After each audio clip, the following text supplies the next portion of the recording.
Hello, and welcome back to the Quantum Mystic Podcast. I'm so grateful you're here. I'm Jane Bear with my co host, the lovely Lisa Campion, and we're live. And today we're diving into a topic that we love to talk about, and it's very necessary.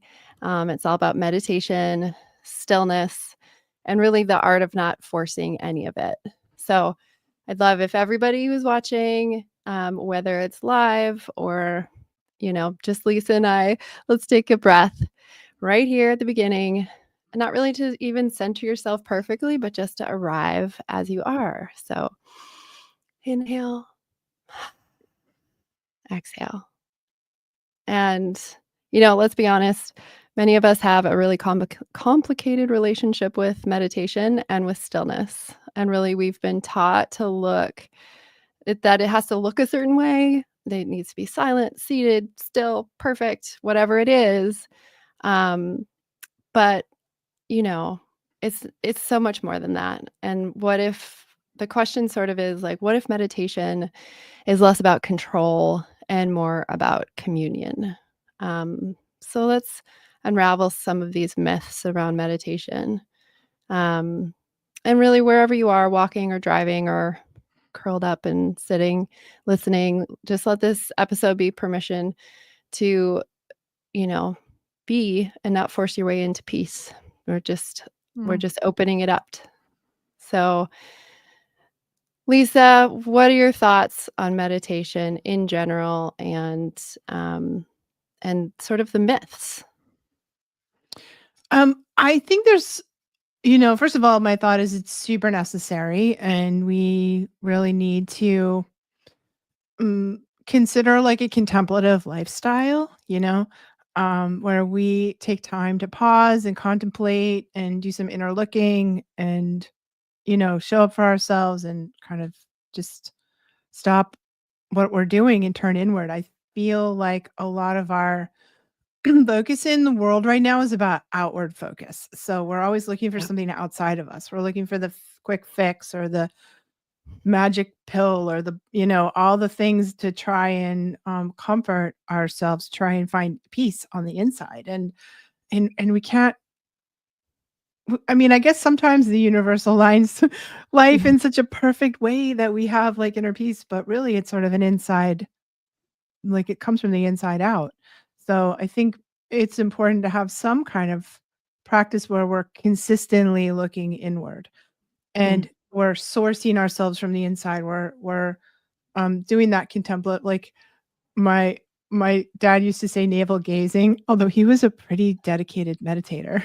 So, Mike, I always tell the story, but my hippie parents took me to transcendental meditation when I was 10 Mm, because that's what you did when you were hippie in 1974. And so I totally. learned, and I just learned that as part of my practice. And I think that we need, like you said, not to be rigid about it, not to be um too uptight about it. I think as Westerners, we really struggle with we think that we are supposed to quiet our minds. And if you can't quiet your mind in 5 minutes the first time you try meditation, then you're like, I can't do this. We're done with Yeah. it. Like I can't meditate. I've heard so many people say I can't meditate.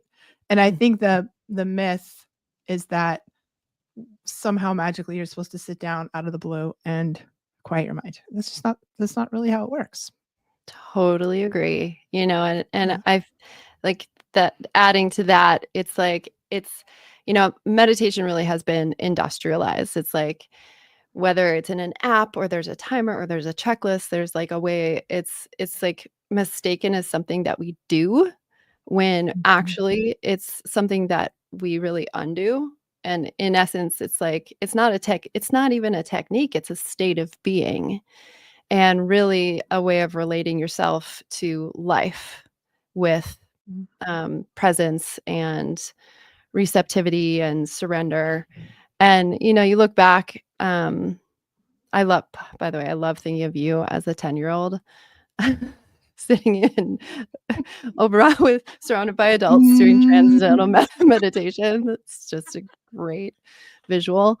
Um, but you go way back to like the ancient mystics who didn't meditate the way we talk about it now. They entered into stillness. They listened. They watched the breath of God moving through their own breath.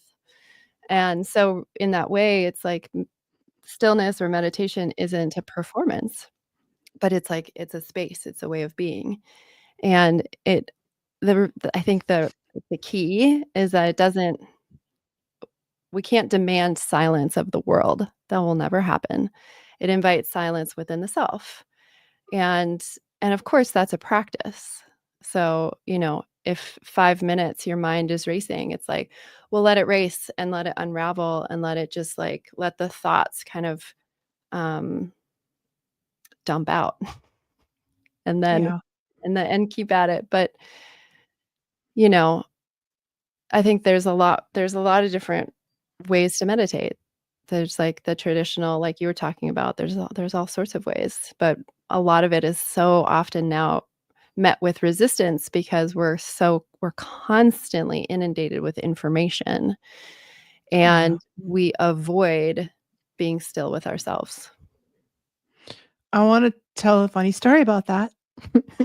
A very present time story about that, and before I do that, I also just really wanna invite in your comments. So, we'd love to hear your experiences, struggles, challenges, wins with meditation, what you're doing for your meditation process. So, um, I have just been in this phase of my life in the past couple of months. Jane and I were talking yesterday on the phone, and I was complaining, about, "Oh my god, my life is happening so fast." Like, the past 3 months have been like drinking from the fire hose, like, all the things, all the professional things, all the personal things, and it's been one thing after another, really without a pause, without any stillness, without any time to process it. And, Jane's, like, really first of all, I have to say of I've learned a lot about this topic from Jane, from listening to her talk and observing her as she moves through her life. So I think it's inspiring to me, to see how you do it, Jane, because this is such an integral part of your who you are as a human. It is. And she was saying to me, she's like, "Lisa, maybe you just need to, like, be quiet for a minute. Like, maybe you just need to, like." I was like, "I can't. My nervous system's so jacked up, I can't process." And she's like, "Yeah, you should be quiet." And it's like Jane was, like, the 3rd person in a row to tell me that, and I was like, my inner child was like, "I don't want to." Like, there's this huge wall of resistance that came up in me that's like, "I don't want to." And why don't I want to? Because and I did after she was so sweet and gentle about it, but it was like, the 3rd time you hear somebody say the same thing, you're like, "Okay." At least for me, I'm like, "All right, okay, okay, okay, like, I'll do it." And the first thing I had to do was work through this incredible resistance that I had to do it. And I knew that as soon as I got quiet, I was just gonna have all these feelings, like I was gonna cry, I was gonna be like, "What?" Which is what happened, you know?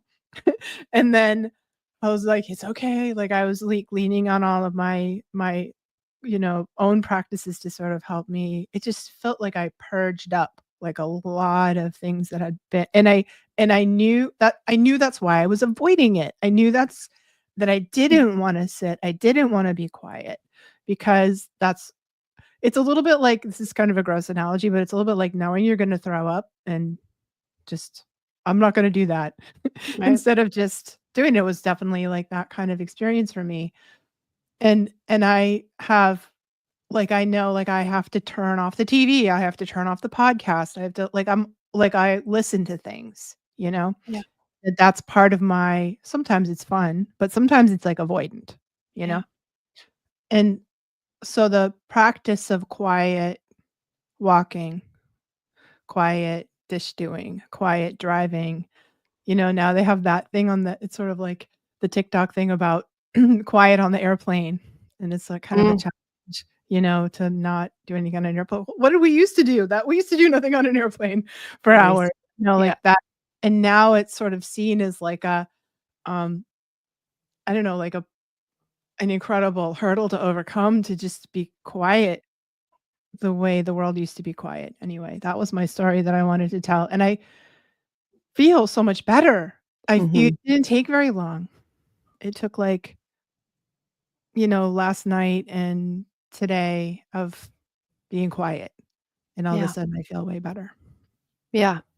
Yeah, and can I just add in case this is helpful to anybody who has been there before, which we all have, is when we don't take those little even if it's like 5, 10, 15 minutes of feeling our feelings after something big happens, then Mhm. it compounds and it builds and it builds Yeah. and it builds, and then we actually physically start to either feel sick or exhausted, and this is what I told Lisa, Mhm. she was like, "I'm just so tired." I'm like, "Well, if you took, like, 30 minutes and just felt your feelings, I don't think you'd feel tired anymore."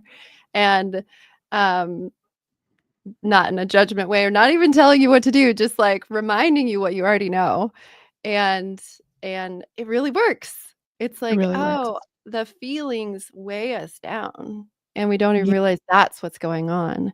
Uh, Yeah, I so appreciate the reminder and your kindness in saying the compassionate way that you said it. So gentle. And I was like, "Oh," soon I was like, "Oh, that's what's gone." They've just built up because, yeah, you know, and I think that's what happens when we don't take this stillness. And, one of the things that I do now is try to that I learned from you really, Jane, is that I try mm, to just maximize the quiet dish doing, laundry, walking, driving as an addition to the meditation practice that I have. And sometimes because I don't have time on a day to do meditate, but I do have time to bring in quietness into the rest of my world. that's it. That's it, because not everyone is physically built for sitting cross-legged, I think that we all have different um, doshas, we all have different, designs. Some people just have, like, fire in their bones, and that's fine. So, sometimes we need to move to get still, and that's why dance is so great, Mhm. um, and singing and gardening and whatever it is, because we can I've met a lot of gardeners, but they're who are just out of their bodies and they're somewhere else, So Mm. gardening and being present with the soil and your body and the sensations and the sun and all the things, that's different. That's like living meditation, right? And the key is really like the intention behind it. So there's so many different ways. I love seated meditation, but I have a really flexible body. So I understand like I can sit for long times. And I've had 2 knee surgeries. So I understand, using the pain, sitting with the pain, sitting with the discomfort. Um, and sort of going back to that, like, silence is not always, like, peaceful. It's not always this serene place. Sometimes it's really confrontational because when we stop distracting ourselves like we were talking about, the truth starts speaking, and often it says things that we've been trying not to hear, and that's like Yeah. what we were talking about, the grief, the fatigue, the doubt, the rage, the unmet needs. Um, Right. and that's why stillness can really feel uncomfortable at first because it holds up the mirror that we've been avoiding. Mhm. Yeah, and I think we fill the silence. How often do we just have the TV running in the background all the time? Or did you grow up in a house where the TV was um running in the background all the time? Or for me it's like books on tape, podcasts, and um I know that I do that because I live alone, and Mm, I'm like, if I'm listening to a book on tape, I'm listening to Harry Potter. I like really gentle stories. I'm like, mhm, "I'm not alone. I'm with Harry and all of his pals." You know what I right, mean? And it was, there's that's fun when it's fun, and it's also I have to be really aware of my own pattern around that and to put it down when I know there's a difference between when it's fun and when I'm doing it because I don't wanna feel stuff. that's right. Yeah, and so that's the deeper layer of know thyself, of really Yeah. understanding our intention behind it. Um, Mhm. and and again, like, it's a really overstimulating world. It's just Yeah. constant. And we're living in a culture right now that wants to monetize our attention all Mhm. the time. I mean, anytime you turn on your phone, and it trains you this any app, if you have a smartphone, but even billboards, even the news, even the TV, it doesn't really matter. It trains you to react instead of respond and to consume instead of, well, really, honestly, to create. Um, and so stillness is really this like radical act, you know? And so it's I think that's why I'm so passionate about it is because everything is constantly working against us and like vying for our attention. Mm, So we totally. really, we have to carve out. So with that, it's like we have to carve out the space. Um, and I s yeah, and yeah, go ahead. no, I would say hi. Carve out the space and also just have that realization that meditation and stillness is interwoven into our lives and can be, you know. You love that. I just wanna say hi to Sargam. She's popped on here and said, "Hello, and thanks for reading my books." I'm always like I'm in the middle of Yay! writing another one right now, and it's quite painful. I'm like, "Oh my god, why did I say I would do this?" So, whenever somebody says, "I love your books," it gives me heart to continue on with the next one, so thank you, I appreciate that very much. Everybody get excited 'cause it's gonna be a good one. I hope so. Right now, I'm ready to throw my computer out the window and, jump on it, so I just have to trust that it's gonna be a good one. Yeah, Um, yeah. yeah, so I don't know, I this is my theory, kinda one of my myths, and you and I share this, Jane, like, I'm a little hardcore about this, topic, but I do feel like we we can get to a certain point of our spiritual journey, of our, evolution of consciousness without meditation, or maybe kinda taking the, like, guided meditation I think of as, like, starter meditation or meditation with training wheels. It's like, the dip your toe in the water kind of version of meditation, and, I mean, I do guide my own guided meditations, and I love them, and there's a certain point where I think if we don't have some kind of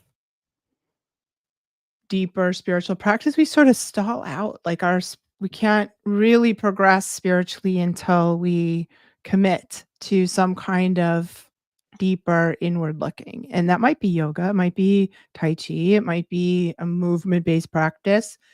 But even a guided meditation still has that sort of edge of like listening, you know? Yeah. Um, and what do you think about that? Do you think that that's true, that we kind of will hit a wall in our advancement until we lean into this Mhm. topic? Totally. I 100% do, and I see it all the time, and I've felt it in my own body, is that, it's again, it's like meditation isn't ultimately, it's not a technique. It's a state of being. Mhm. And again, it's not something that you do, it's something that you become.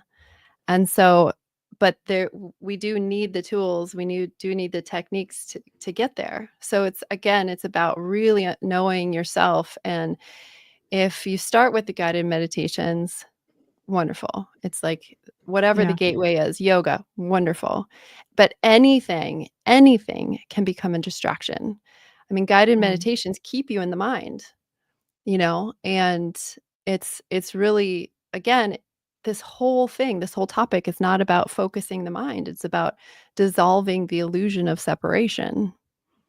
And so, you know when we hit a wall, when we realize, oh, I'm I mean, go to yoga class and get a good workout, that's fine. But if we're if we're the yogi, if our intention is to be a yogi and to advance our spiritual practice, like, be aware that anything can become a trap, all Mhm. of it. Yeah. Yes, indeed. And this is why in our mystery school, the Quantum Mystic Mystery School, the backbone of what we do is spiritual practice. It's meditation. And we Yeah. really ask our students to commit to um, some kind of spiritual practice, some kind of meditative practice, and stick with it through the 8 months that we journey together.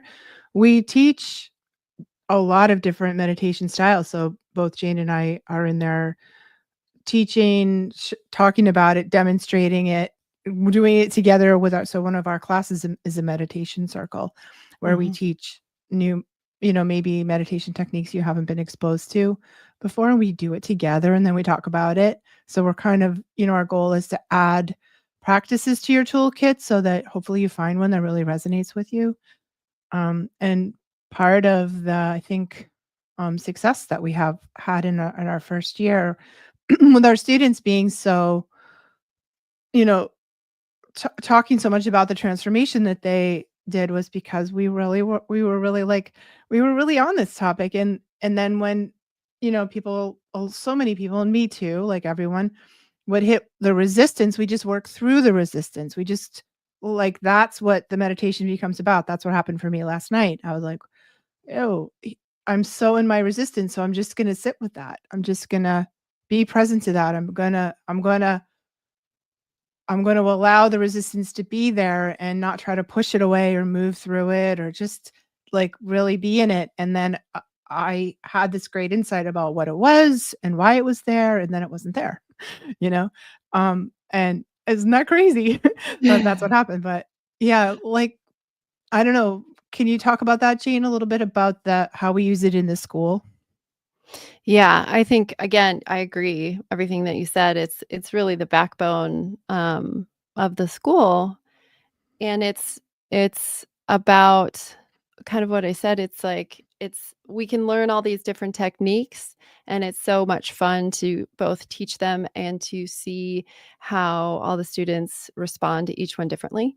Mhm. Because there are so many different kinds of meditation, and like I said, we're not all built the same, and so we're gonna resonate to something different, and you might learn something new, and sort of integrate that into your life. And, Yeah. um, and ultimately the practice of whatever it is you do, um, it's it's more about the practice of doing it. It's more about showing up, um, and not even like it's not about showing up to the mat, but realizing that the mat is in walking li in is just in what living life. Mhm. You know what I mean? It's like we're there's no on the mat and off the mat. It's the mat's all the time. The mat exists in everything that we do, if you know what I mean. Right. Um, and so it's the invitation of, can I hold that presence in everything that I'm doing? And that's sort of the flash forward of why it's so important to to find whatever technique it is, whether again it's dance or seated or mantra or I mean there's so many, right? Breath, sound, nature. Um, because we're talking about consciousness here. I mean, really, we're talking about merging with consciousness. And so again, that's practice, but it's really it's a huge part of the school. Um, it's a huge invitation that we offer to the students in the school, and we're going to be starting up soon with the doors are open to the Quantum Mystic Mystery School for year one. And it only happens once a year. So this is your invitation. If you haven't checked it out, definitely go to quantum-mystic.com to see what it's all about. Um, you can go to either my website, janebearhealingstudio.com, because I have it on there too, and lisacampion.com. Also, I know she has it on there too. Um, Mhm. we we live this, we embody it. We're really passionate about it. Um, yeah. And if you feel like, like, I know for me in my meditation practices, being part of a group, having teachers and being part of a group has been a really pivotal part. And maybe if you're feeling the calling, this might be your group. We have a fantastic group of students. So we offer, like, a beautiful container, mentoring, and all. I think it's hard to do it on your own. I don't know. I never could, you know, really get out of the gate. I had teachers and processes and classes until I deeply learned, until I deeply embodied it, and that took decades, honestly, Yeah. of needing the container in order to live from that place, and I still do Mhm. need help with it. So, I don't know, if you feel like that appeals to you and you're like, "I just don't know where to start," or "I don't wanna do it by myself," then the school is a beautiful place to be a part of something amazing. Mhm. Yeah. Totally agree. Yeah, it's a really beautiful group. I feel like we're really good. I know Lisa's really good at this. I think the 2 of us are really good at creating communities, Mhm. and that's part of the beauty of this work and the mystery school itself. Um, yeah, and anything else you wanna say about meditation? I just wanna say, like, start now, like, start with, when we hang up, when we end this live, like, start noticing when you're present, when your awareness is in the moment. It's like mindfulness, when you're fully embodied, fully grounded, your mind is in the moment. That's what we're talking about, and you feel yourself fully there with yourself and whatever's going on around us. Um, and then see if you notice when you go out of that. It's to me, it's Mm, very fluid. I'm like in and out, flowing in and out all day. And I know my practice is noticing when I'm out and being like, okay, can I be present? Can I be present to myself in the and what's happening in this moment? It's a moment by moment process for me. mm. Yeah, Yeah, we and can I'll just start that anytime, right? yeah, anytime. Start today, and because this state that I'm talking about, it isn't exclusive. It's not for just the few. It's everyone's birthright. It's every human's birthright. We've just honestly, we've forgotten how to be and how to Mhm. rest in beneath the thoughts and how to soften into ourselves. So meditation doesn't have to be something that we add to our lives, except that it's just like it's a shift. It's a shift into deep presence, in everything that we Mm. do. Yeah, beautiful. And we thank you all so much for joining us. If you're Yeah. listening to us now live, thank you so much. If you're listening later, we appreciate it. Either way, drop a comment Mhm. and subscribe. Do all the likey, commenting, and subscribing things because we that's always so good. And yeah, thank you for being here today for this conversation, and we'll see you again really soon.